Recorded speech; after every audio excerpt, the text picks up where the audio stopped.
আপনার কোনো দোষ নেই। আপনি আমাকে অনেকবার বলতে চেয়েছেন, আমি ইচ্ছে করে শুনিনি। আমি বেশি ইমোশনাল কথাবার্তা বলবো না, বান্ধবী আমার আবার কেঁদে ফেলবে, আবার মেকআপ নষ্ট হবে। আমি শুধু আপনাকে একটা কথা বলবো, তোরে যদি ওই সময় আমাকে আপনার নাম ঠিকানা দিত, আমি কিন্তু আপনাকে ঠিকই শাসিয়ে আসতাম।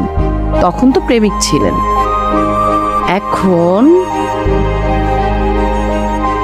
আমার বান্ধবীকে আপনার হাতে তুলে দিচ্ছি। যদি কখনো শুনি তোরকে কষ্ট দিয়েছেন, খবর আছে কিন্তু। সামনের মাস থেকে মার্শাল আর্ট শিখবো ঠিক করেছি।